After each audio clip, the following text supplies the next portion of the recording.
一道普通的牛肉丝炒芹菜，只要按照我这个做法，炒出来的味道可能你从来没有吃过。天地与之间有个老妹哎，这么好的牛肉是炒芹菜的，昨天晚上我妈给我炒一个，老的不能吃，被我整个倒掉了，太可惜了。比他人还老。你给我炒一个好吧，回去我教教她。那我今天炒一个比你还嫩的。行，拿过去啊，我先卫生搞好。行，兰兰，这块牛肉买了多少钱啊43块，那烧一半好了，你下次还可以烧一次，让你带回去。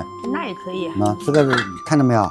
这个素的丝哎素的丝一定要顶刀切，叫横丝嘛哦，哎，然后放到边上切。这样好咬嫩一点。哎，如果说你顺着丝切的话，就咬不动了。兰兰呢，再切成这样3毫米粗的细丝。哦，这牛肉丝切的好标准，好细哦。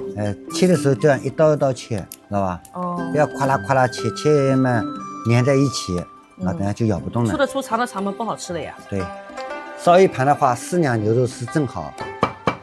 有冬笋的话，切2根冬笋丝；如果没有冬笋丝的话，切2根豆腐干丝也是一样的。芹菜嘛，切1寸长就可以了。你看好了啊。哦。特别是酱牛肉要注意。盐呢，这几颗。这么少。少尖上放一点，再放几滴老抽，上个色。一点点啊，不要多。再呢，倒入一点葱姜水，让这个葱姜这样捏过的葱姜水倒进去，大概倒个30克左右这样去捏它。抓了2分钟之后呢，这个水已经吸饱了，看到了吧？没有水了。之后呢，我们再加入一点点的食用碱，这一点点就够了。哦，这么少？再加一点点的白糖，再撒一点胡椒粉，再继续炸2分钟，这样酱出来牛肉呢就不会脱浆。我妈不会，下次让她可以对着你的手机烧，不然太浪费了。对啊，那像这样的抓2分钟之后，这个牛肉啊摸起来很厚实了，就很干涩了。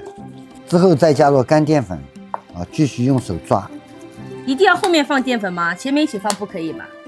大家一定要记住，干淀粉一定要放在后面，为什么呢？因为放在前面的话，这个牛肉的味道就吃不进去了，一定要等到牛肉味道吃进去了之后再放干淀粉。哦，这样的。先烧一锅水，水里加入5克盐，1克的味精，半勺到色拉油。水开之后，把芹菜倒下去焯一下水。芹菜焯水的话，只要10秒钟就够了，焯的时间太长就咬不动了，就会老掉了。焯好水的芹菜甩干水分，把它直接装在盘子里面。炒菜先润锅不润锅的话肯定炒不好菜。锅润好之后，加入1勺色拉油，先把冬笋放下去，再把牛肉丝倒下去，快速的划省。等到牛肉丝泛白的时候呢，再倒入这个葱姜大蒜，再一起煸炒出香味。之后再加入少许的生抽，挤1圈蚝油，再淋一点黄酒，再放几根葱段，翻炒几下就可以出锅了。炒好的牛肉打到这个芹菜上面，这个芹菜牛肉丝就这样炒好了。这样呢，牛肉也嫩，芹菜也嫩，尝尝。这个就是我想要的味道，很嫩啊，超好吃。老妹真棒，给你点个赞。